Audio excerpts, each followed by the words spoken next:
Bismillahirrahmanirrahim.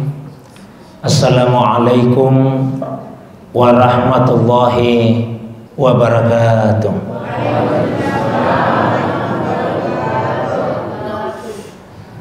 Alhamdulillahi rabbil alamin, wal aqibatu lil muttaqin, wala udwana illa 'alal zalimin.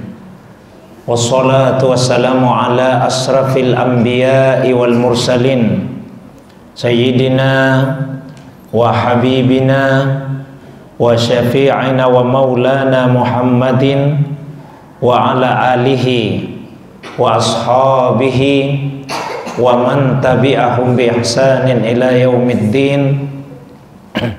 Amma ba'du. Bapak Ibu hadirin sekalian yang semoga kita semua dirahmati, dimuliakan oleh Allah Subhanahu wa taala.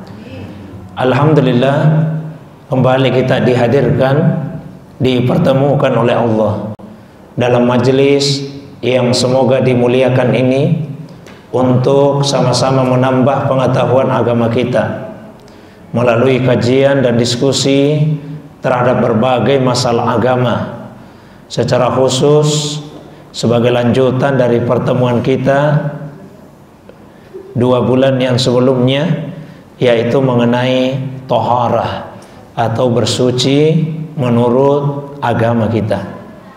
Seperti yang telah kami sampaikan pada pertemuan yang lalu, bahwasanya ada 4 tingkatan dari toharah tersebut. Namun yang dibahas oleh ulama fikih adalah taharat tingkat yang pertama, yaitu mensucikan diri atau tubuh, kemudian pakaian dan tempat yang akan ditempati untuk salat dari najis, kemudian mensucikan tubuh dari hadas.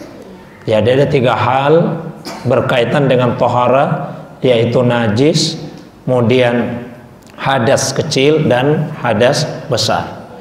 Kita sudah membahas mengenai najis pada pertemuan yang sebelumnya, yang mana-mana saja yang disepakati ulama kita statusnya sebagai najis, dan yang mana yang beda pendapat ulama kita apakah termasuk najis atau tidak. Kemudian sekilas kita juga telah membahas mengenai hadas yang kecil yang mewajibkan seseorang untuk berwudu sebelum melaksanakan ibadah sholat dan beberapa ibadah yang lainnya.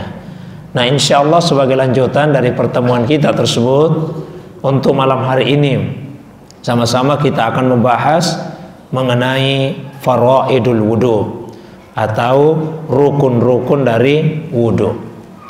Lil wudu'i faraid wa arkan tatarattabu minha haqiqatuhu. Jadi wudu itu punya faridah, punya rukun-rukun. Di atas rukun-rukun itulah dibangun hakikat dari wudu tersebut. Idza takhallafa fardun minha la yatahaqqaq wa la yu'taddu bihi syar'an. Apabila ada salah satu dari rukun-rukun wudu tersebut yang tidak terpenuhi, maka wudu itu dianggap tidak terjadi dan tidak dinilai secara syariat. Ya, ada 6 yang menjadi rukun wudu. Yang pertama yaitu an-niyah atau niat. Yang kedua, waslul wajhi marratan wahidah, membasuh wajah 1 kali basuhan, itu yang wajib. Kemudian yang ketiga, ghuslul yadaini ilal mirfaqain, membasuh kedua tangan sampai ke 2 siku. Kemudian al-fardur rabi mashur ra'si, rukun yang keempat mengusap atau menyapu kepala. Kalau tadi wajah dan tangan itu bahasanya membasuh, kalau kepala bahasanya bukan membasuh tapi mengusap atau menyapu kepala. Nanti saya jelaskan perbedaan antara membasuh dengan mengusap tersebut.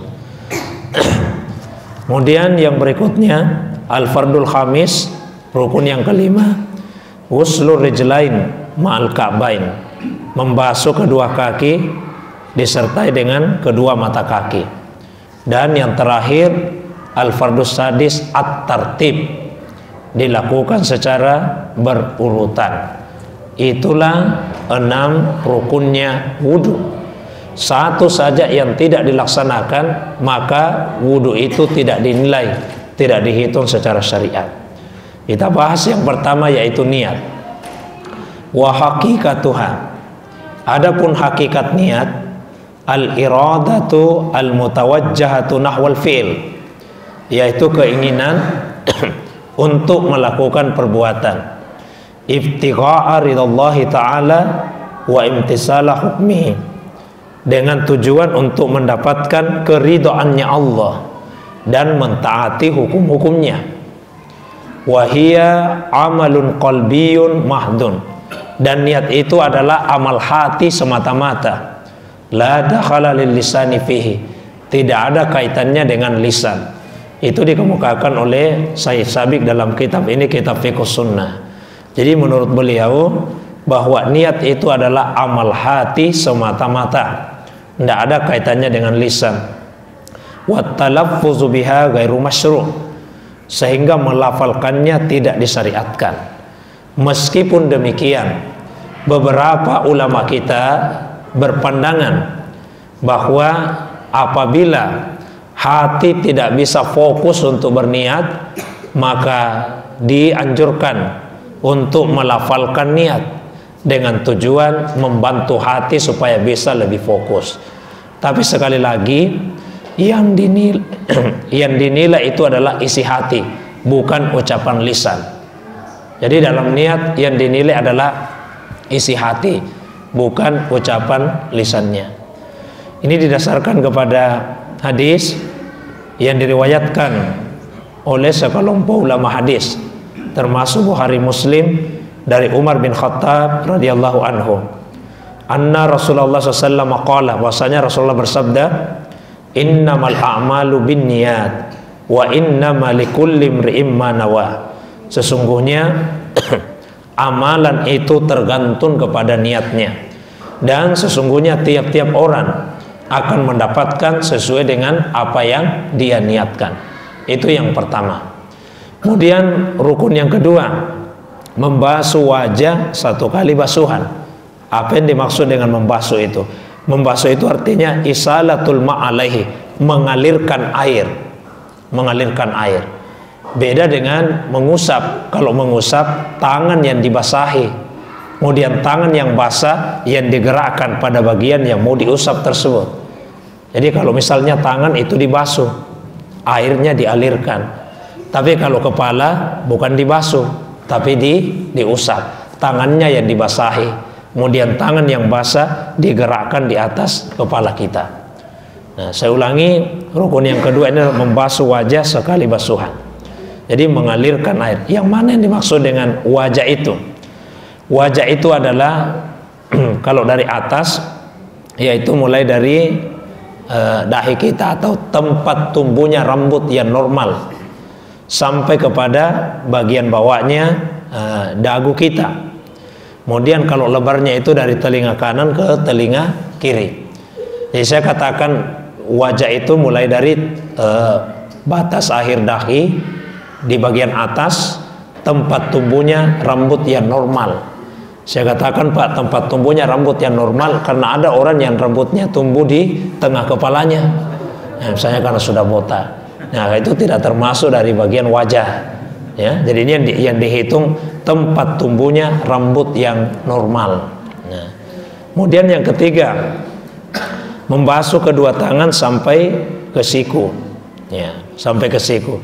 Ya, siku itu artinya yang menghubungkan antara lengan bawah kita dengan lengan atas kita, dan dia masuk dari bagian yang wajib untuk dibasuh. Ya, jadi wa yadkhulul mirfaqani fi ma yajibu ghusluhu, dia termasuk dalam bagian yang wajib untuk dibasuh. Kemudian rukun yang keempat, mengusap kepala. Ya, seperti saya sampaikan tadi, tangannya dibasahi, kemudian tangan yang basah itu kemudian diusapkan di bagian kepala kita. Nah, berapa ukurannya kepala yang mesti untuk diusap itu?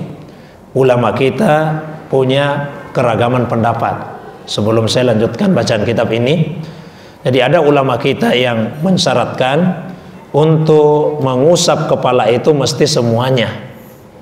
Tidak sah wudunya kalau tidak semuanya diusap. Tapi kalau dalam mazhab Hanafiyah, paling tidak seperempatnya kepala. Seperempat. Ya, kenapa seperempat? Yang dimaksud dengan mengusap sekali lagi telapak tangan yang basah kemudian ditempel. Nah, kalau telapak tangan kita basah ditempel di kepala, jadi paling tidak seperempatnya kepala itu yang terkena air. Pendapat yang paling longgar dalam mazhab Syafi'iyah yang menyebut asalkan ada bagian kepala yang kena air, bisa seluruhnya, bisa sebagian. Terus kalau sebagian itu berapa bagiannya? Bisa sebagian kecil, bisa sebagian besar. Ya, makanya di Indonesia banyak yang kalau berwudu sampai di kepala cuma begini saja. Ya, banyak yang begini. Mazhab Syafi'i. Kalau ingin lebih hati-hati, maka seyogyanya kita mengusap seluruh kepala kita. Nah, saya bacakan lanjutan dalam kitab ini riwayat-riwayat tentang bagaimana Rasulullah SAW mengusap kepalanya. Jadi wal mahfuz an Rasulillah SAW fi dzaka turukun salasa. Jadi cara yang ada dasar riwayatnya dari Rasulullah SAW itu ada 3 cara. Yang pertama, mashu jami'i ra'sihi, mengusap seluruh kepala, seluruhnya diusap. Fi hadis Abdullah bin Sa'id, dari hadis yang berasal dari Abdullah bin Sa'id, anna Nabiy sallallahu alaihi wasallam masaha ra'sahu biyadaihi fa aqbala bihima wa adbara. Bada abi maqdami ra'si summa dhahaba ila qafahu summa raddahuma ila al-makan alladhi bada'a minhu. Yang sederhananya, Rasulullah SAW mengusap kepala itu dengan menggunakan kedua tangan. Dimulai dari bagian depan, ya. Kemudian ke belakang, lalu kembali lagi ke depan. Itu cara yang pertama, dari depan ke belakang, kemudian kembali lagi ke depan. Cara yang kedua yang ada dasar riwayatnya dari Rasul, mashu alal imamati wahdaha, beliau pernah mengusap sorbannya saja. Jadi Rasulullah pakai sorban, Pak. Kemudian ketika wudhu sorbannya tidak dilepas, tapi sorbannya itu yang diusap. Disebutkan dari seorang sahabat yang bernama Amr bin Umayyah, beliau berkata, ra'aitu Rasulullah sallallahu alaihi wasallam yamsahu ala imamatihi wa khuffaihi. Saya melihat Rasulullah SAW mengusap sorbannya dan kedua sepatunya. Ya, jadi mengusap sorbannya. Nah, sehingga kalau misalnya ibu-ibu, ya, misalnya ibu-ibu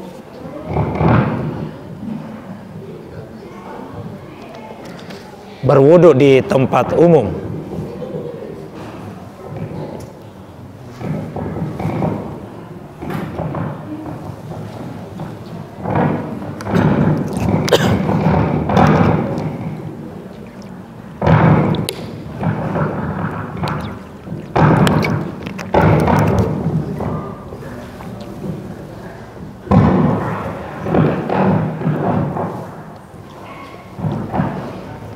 baik, saya ulangi, misalnya ibu-ibu berwudu di tempat umum, ya, di mana banyak laki-laki yang bukan mahram dan ibu tidak ingin terlihat auratnya, maka bisa, Bu, kerudungnya itu tidak usah dilepas, tidak usah dibuka. Tertahan di kacamata. Jadi tidak usah dilepas, Bu, bisa kerudungnya itu cukup yang itu saja yang dibasahi. Ya, cuma kadang-kadang ini kita dalam beragama itu lebih mengedepankan perasaan daripada yang jelas-jelas ada tuntunan hadisnya. Ya, seperti tadi Pak ya, disebutkan bahwa Rasulullah pernah berwudu, beliau hanya mengusap sorbannya saja. Tapi barangkali di antara kita tidak ada yang berani kalau pakai sorban, kemudian sorbannya saja yang diusap. Ya, dah? Termasuk ibu-ibu juga mungkin tidak berani. Masa Ustaz cuma kerudungnya yang dibasahi, tidak dilepas kerudungnya. dan ibu lebih memilih melepas kerudungnya sehingga kelihatan oleh laki-laki yang bukan mahramnya, kelihatan rambutnya dan seterusnya. Ya, termasuk juga Pak, tadi disebutkan bahwa mengusap kedua sepatu itu berlaku sehari semalam bagi yang mukim tidak dalam perjalanan, dan berlaku 3 hari 3 malam bagi musafir. Ya, misalnya ada yang sudah berwudu, terus dia pakai sepatu, lalu wudunya batal, maka sepatu itu bisa tidak dilepas. Kita berwudu saja seperti biasa sampai di telinga. Ketika tiba gilirannya kaki, sepatunya tidak usah dilepas, cukup sepatu bagian atasnya saja yang diusap. Ya, tapi barangkali Pak tidak ada yang berani. Ya, karena sekali lagi kita lebih mengedepankan perasaan, masa Ustaz sepatunya yang diusap, nah bisa dilepas sepatu ini supaya kakinya yang dibasuh. Nah, sama juga seorang musafir itu sangat disyariatkan untuk mengqasar salatnya. Bahkan kalau menurut mazhab Hanafiyah wajib mengqasar salatnya. Tapi masih banyak juga di antara kita musafir kemudian tidak mengqasar. Ya, karena pakai perasaan, masa 2 rakaat ini tidak bisa jika 4 rakaat. Ya, padahal semua ulama sepakat bagi musafir itu disyariatkan untuk mengqasar salatnya. Cuma berbeda pendapat hukumnya apa. Kalau mazhab Hanafiyah berpendapat hukumnya wajib. Ya, kalau Imam Malik mengatakan sunnah muakkadah, sunnah yang sangat ditegaskan, bahkan lebih tegas daripada salat berjamaah. Ya, cuma sekali lagi, ya kalau perasaan yang selalu dikedepankan, banyak tuntunan agama yang kemudian kita tidak mau melaksanakannya. Nah, ya. Kembali kepada pembahasan kita. Yang berikutnya, cara yang ketiga, masuhu ala nasiyah wal imamah. Jadi Nabi juga pernah berwudu, kemudian beliau mengusap nasiyah. Nasiyah itu ubun-ubunnya dan selebihnya sorbannya. Jadi sebagian kepalanya ubun-ubunnya dan selebihnya itu adalah sorbannya. Itulah 3 cara mengusap kepala yang mahfuz, dalam arti ada riwayatnya dari Rasulullah Sallallahu Alaihi Wasallam. Yang berikutnya, rukun yang kelima yaitu membasuh kedua kaki termasuk mata kaki. Ya, termasuk mata kaki.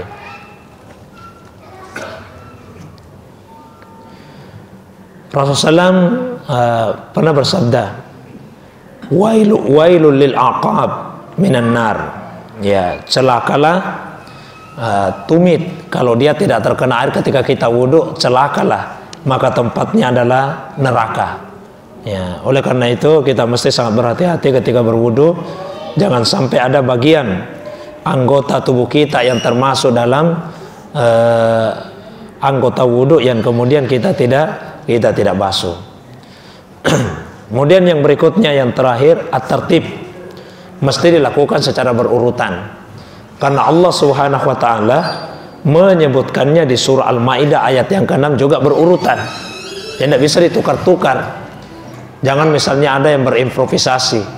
Bagaimana Ustaz kalau saya wudhu mulai dari atas, mulai dari kepala saja, kemudian turun ke wajah, lalu turun lagi ke tangan, nanti terakhir turun ke kaki, atau dibalik, dari bawah dulu kaki, naik ke tangan, naik ke wajah, naik ke kepala. Tidak bisa seperti itu. Ya, mesti sesuai dengan urutan yang disebut oleh Allah Subhanahu wa taala di dalam Al-Qur'an pada surah Al-Maidah ayat yang ke-6.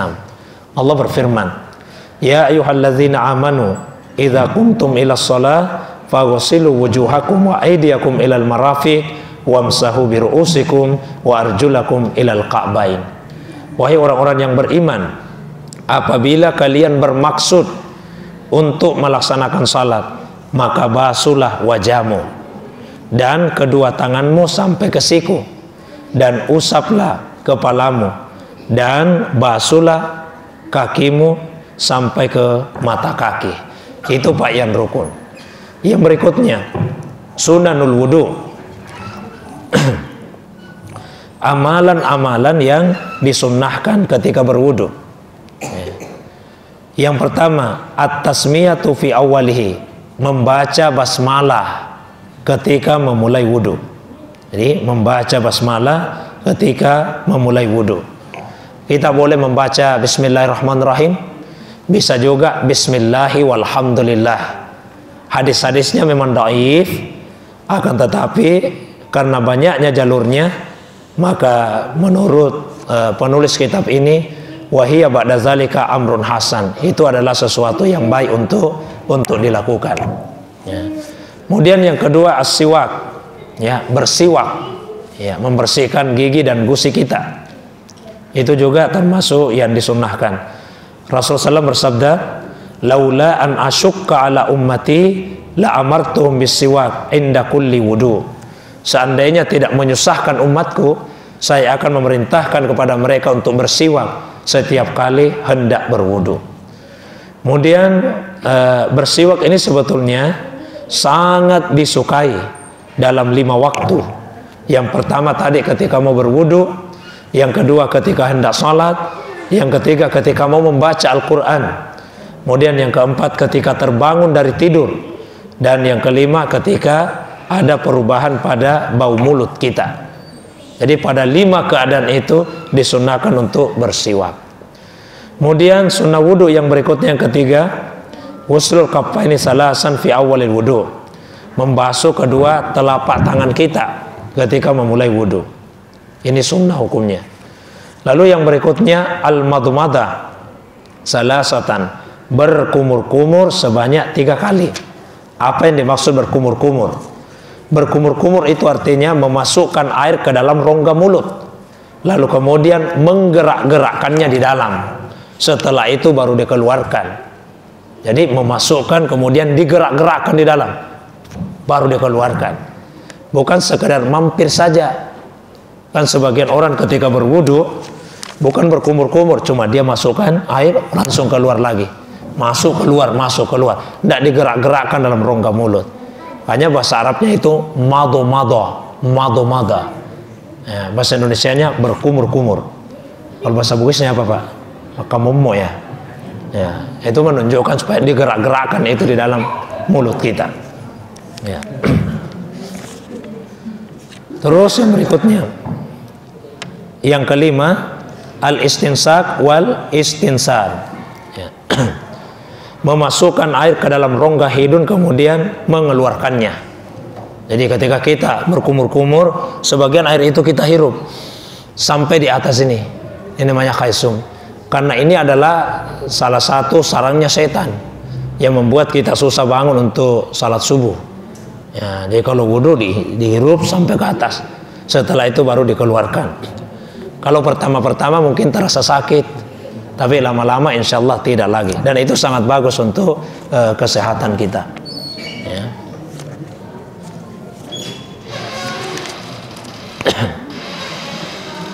Yang berikutnya itu tahlilul lihya. Ya. Menyalin-nyalinkan jenggot bagi yang punya jenggot. Ya. Terus tahlilul asabi. Ya, menjalin-jalinkan jari jemari. Kita masukkan Pak, jari jemari kita, baik itu jari jemari tangan ataupun jari jemari kaki. Lalu yang kedelapan, taslisul ghusli, membasuh anggota wudu sebanyak 3 kali. Itu sunnah. Kalau wajibnya cuma sekali, tapi disunnahkan sampai 3 kali. Pengecualian ketika mengusap kepala, hemat saya riwayat yang rajih itu cukup sekali saja. Ya. Itu riwayat yang lebih banyak. Tapi kalau ada misalnya yang mau sampai 3 kali, juga tidak keliru. Tapi riwayat lebih banyak menunjukkan cukup 1 kali saja. Kemudian yang kesembilan, at-tayamun. At-tayamun artinya memulai dari kanan, setelah itu kiri. Bukan juga diganti-ganti. Ya, kan mohon maaf, sebagian orang ketika berwudu lengannya dulu kanan, pindah lagi ke kiri, kanan lagi, kiri lagi. Jadi ganti-ganti. Mestinya diselesaikan satu-satu. Kanannya diselesaikan 3 kali, kemudian kirinya lagi diselesaikan 3 kali. Kaki juga begitu. Sebagian orang dia julurkan kakinya, kanan dulu, baru kiri lagi, kanan lagi, kiri lagi, kanan kiri, ganti-ganti. Mestinya diselesaikan kaki kanan dulu 3 kali, Setelah itu baru kemudian pindah ke kaki kiri. Ya, itu ya sunnahnya. Namanya at-tayamun.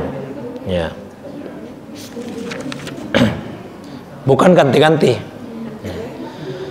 Terus yang berikutnya yaitu disunnahkan untuk menggosok-gosok anggota wudhu kita dengan tangan yang dibasahi oleh air. Ya, jadi bukan sekedar dialirkan air ke situ. Kan kadang-kadang apalagi kalau tangan dan kaki diputar kerannya, tangannya cuma di sini-sini saja. Nah, tangan lagi satu. Kakinya juga cuma bergerakkan begini di bawah, Bu, di bawah keran. Tidak digosok-gosok. Jadi disunnahkan. Memang hukumnya sunnah, tapi jangan diremehkan.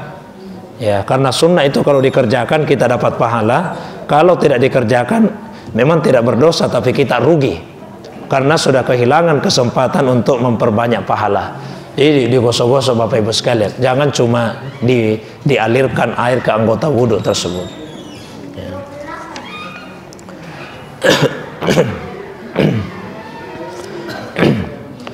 Yang berikutnya itu al-muwala. Al-muwala itu artinya terangkai.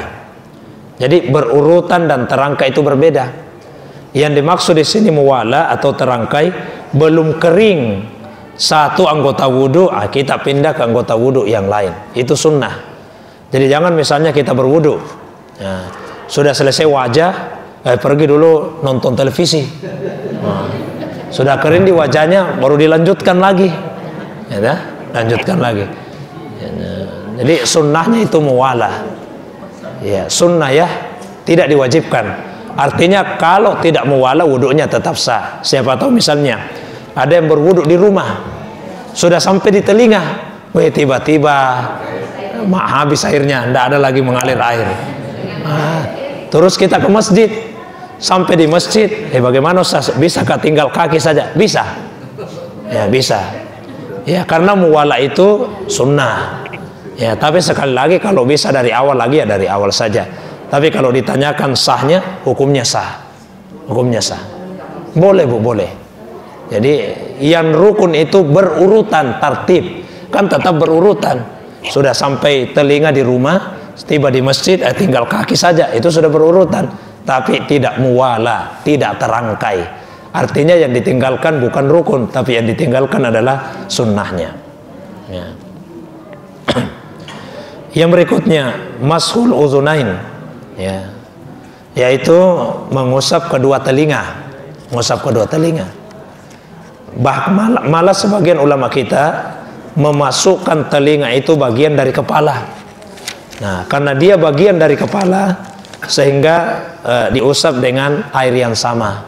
Dalam arti ketika tadi berwudu dari depan, terus ke belakang, kembali ke depan dengan air yang sama, kemudian ke telinga kita. Ya, hemat saya itu riwayat yang lebih kuat. Meskipun kalau misalnya ada yang mengambil air yang baru khusus untuk telinga, itu juga diperbolehkan. Ya. Sekali lagi yang lebih kuat yaitu dengan satu usapan kepala dan telinga. Itu hadisnya diriwayatkan oleh Ahmad dan Abu Dawud dari Abdullah ibnu Abbas. Wa an ibni Abbas radhiyallahu anhuma fi wasfihi wudu'in Nabi sallallahu alaihi wasallam. Dari Abdullah ibnu Abbas, semoga Allah meridhoinya, ketika menceritakan bagaimana wudunya Nabi, beliau mengatakan wa masaha bi ra'sihi wa uzunaihi mashatan wahidah. Rasulullah mengusap kepala dan kedua telinganya dengan satu kali usapan. Dengan satu kali usapan. Ya.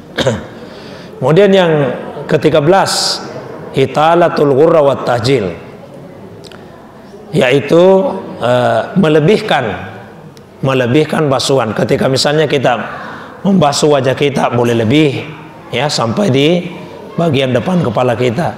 Atau ketika misalnya kita membasuh tangan kita bisa sampai lebih ke lengan atas. Ketika kita membasuh kaki bisa dilebihkan sampai ke setengah betis kita. Itu namanya ghurra wat tahjil. Yang berikutnya yang ke-14, al-iktisadu fil ma'. Disunnahkan sederhana dalam menggunakan air. Ya, sederhana dalam menggunakan air. Jadi gunakanlah air secukupnya yang kita butuhkan. Jangan mentang-mentang misalnya karena kerannya lancar sekali kita buka full, mengalir lancar begitu. Gunakan secukupnya. Bahkan sekalipun kita berwudu di sungai, tetap gunakan air itu secukupnya. Ya. Yang ke-15, ad-du'a asna'ahu, berdoa sementara wudu. Sementara wudu, bukan selesai, tapi sementara di dalam wudu. Doa yang dianjurkan untuk dibaca pada saat berwudu, yaitu Allahumma ghafir li dzambi wa wassi' li fi dari wa barik li fi rizki. Allahumma ghafir li dzambi wa wassi' li fi dari wa barik li fi rizki. Yang artinya, ya Allah, ampuni dosaku, lapangkanlah tempatku, atau berikan kepadaku kelapangan dalam tempatku, dan berkahilah untukku pada rezekiku. Jadi 3 yang diminta: 1 pengampunan dosa, yang kedua kelapangan tempat, dan yang ketiga keberkahan pada rezeki. Doa ini dibaca oleh Rasul dalam wudu dan didengar oleh sahabat yang bernama Abu Musa al-Asy'ari. Ya, Abu Musa al-Asy'ari. Cuma tidak disebutkan pada saat kapan itu di dalam wudu. Jadi kita bebas memilih. Mau ketika membasuh wajah silahkan, ketika membasuh tangan silahkan, ketika membasuh kepala silahkan juga. Ya. Doa yang maksurat yang dibaca di dalam wudu adalah doa ini. Sekalipun demikian, sebagian ulama kita ada yang mengatakan bahwa ketika kita berwudu disukai untuk membaca doa-doa yang tertentu, tapi itu tidak ada dasar hadisnya. Misalnya ketika membasuh wajah, membaca Allahumma bayyid wajhi yauma tabayyaddu wujuh wa taswaddu wujuh. Ya Allah, putihkan wajahku pada hari di mana ada wajah-wajah yang putih, ada wajah-wajah yang hitam. Ya, ketika kita membasuh tangan kanan, kita meminta kepada Allah, Allahumma a'tini kitabi biyamini wa hasibni hisaban yasira. Ya Allah, berikanlah kitab catatan amalku, lalu saya terima dengan tangan kananku, dan hisablah saya dengan hisab yang mudah, dan seterusnya. Itu ada doa-doa yang diajarkan oleh sebagian ulama kita. Tapi sebagai amanah ilmiah saya sampaikan, doa ini tidak berasal dari Nabi Shallallahu Alaihi Wasallam. Kalau yang ada dasarnya dari Rasul, doa yang diceritakan oleh Abu Musa al-Asy'ari tadi, Allahumma ghafirli dzambi wa wassi'li fi dari wa barik li fi rizki. Jamaah yang dirahmati dimuliakan oleh Allah SWT. Kemudian yang berikutnya, ad-du'a ba'dahu, berdoa setelah selesai berwudu. Berdoa setelah selesai berwudu. Apa yang dianjurkan dibaca? 1. Asyhadu an la ilaha illallah wahda la syarikalah wa asyhadu anna Muhammadan abduhu wa rasuluh. Ya. Asyhadu an la ilaha illallah wahda la syarikalah wa asyhadu anna Muhammadan abduhu wa rasuluh. Dalam hadis yang diriwayatkan oleh Imam Muslim disebutkan, apabila ada seseorang yang berwudu dan dia menyempurnakan wudunya, berwudu dan menyempurnakan wudunya, kemudian membaca doa tadi, maka dibukakan baginya 8 pintu-pintu surga, dan dia dipersilakan masuk surga lewat pintu yang mana saja yang dia inginkan. Nah, terus yang berikutnya yaitu membaca subhanakallahumma wa bihamdik asyhadu an la ilaha illa anta astaghfiruka wa atubu ilaik. Ini juga ada dasar hadisnya. Asyhadu, subhanakallahumma wa bihamdik asyhadu an la ilaha illa anta astaghfiruka wa atubu ilaik. Ini juga biasa dinamakan dengan doa kafarat majelis. Ya, disunnahkan dibaca ketika menutup majelis atau menutup pengajian. Adapun doa ya yang biasa dibaca, Allahumma ja'alni minat tawwabin wa ja'alni minal mutatahhirin. Hadis ini ada di dalam Sunan At-Tirmizi. Wa qad qala fil hadis, dan beliau ketika mengomentari hadis itu mengatakan wa fi isnadihi ittirab, pada sanadnya itu ada kesimpang siuran. Jadi pada sanadnya ada kesimpang siuran. Wala yasihu fihi syai'un kabir, dan sebagian besar itu tidak sah, tidak sahih. Jadi lebih baik kita membaca doa yang jelas-jelas kesahihannya daripada membaca yang ulama kita sudah mengatakan bahwa di dalam sanadnya ada kesimpang siuran. Saya tidak mengatakan Bapak Ibu tidak boleh membaca doa tadi, tapi akan lebih selamat, akan lebih baik kalau kita membaca doa yang jelas-jelas kesahihannya. Ya, asyhadu alla ilaha illallah wahdah la syarikalah wa asyhadu anna muhammadan abduhu wa rasuluh. Atau membaca subhanakallahumma bihamdik asyhadu alla ilaha illa anta astaghfiruka wa atubu ilaik. Kemudian sunnah yang terakhir, yang ke-17, yaitu salatu rak'ataini ba'da, melaksanakan salat 2 rakaat setelah wudu, yang disebut dengan salat sunnah wudu.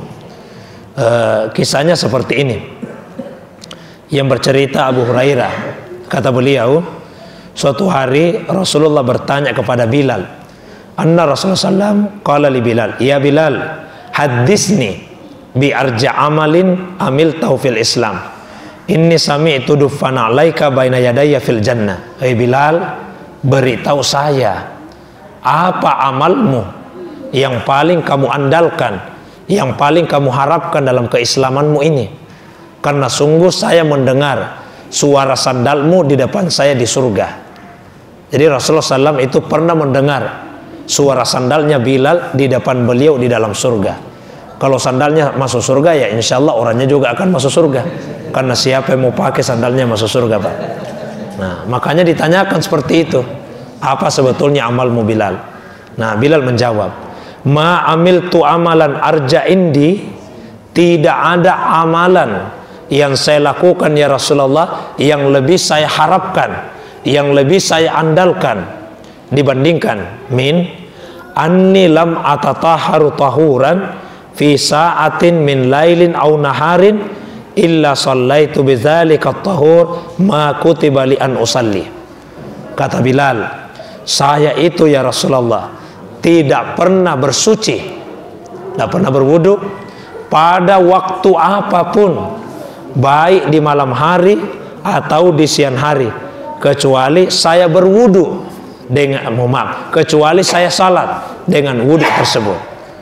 Jadi itu artinya setiap batal wudu langsung wudu, dan setiap selesai berwudu laksanakanlah salat sunnah wudu. Ya, kamu maaf, sebagian di antara kita ini Bapak Ibu sekalian, nanti kita berwudu kalau mau salat, nah? Jadi idealnya itu begitu batal wudu segera berwudu, jangan nanti mau salat baru mau berwudu. Contoh, udah selesai salat subuh, kan agak panjang itu baru mau salat. Syukur-syukur kalau salat duha, tapi kalau tidak salat duha, nanti salat zuhurnya agak panjang lagi waktunya. Jadi biasanya nanti berwudu kalau mau salat zuhur lagi, atau kalau mau salat duha. Sebaiknya itu begitu batal wudu segera kita berwudu, dan setiap selesai berwudu laksanakanlah salat sunnah wudu 2 rakaat. Insya Allah mudah-mudahan kita juga bisa mendapatkan keutamaan sebagaimana keutamaan yang diperoleh oleh Bilal radhiyallahu anhu. Saya kira itu Bapak Ibu sekalian yang bisa saya bacakan pada malam hari ini. Masih banyak pembahasannya sebetulnya, tapi sebagai pengantar saya kira cukup. Seperti biasa saya berikan waktu yang lebih panjang kalau ada yang ingin ditanyakan, didiskusikan lebih lanjut, saya persilakan pada jamaah sekalian. Demikian untuk sementara. Assalamualaikum warahmatullahi wabarakatuh.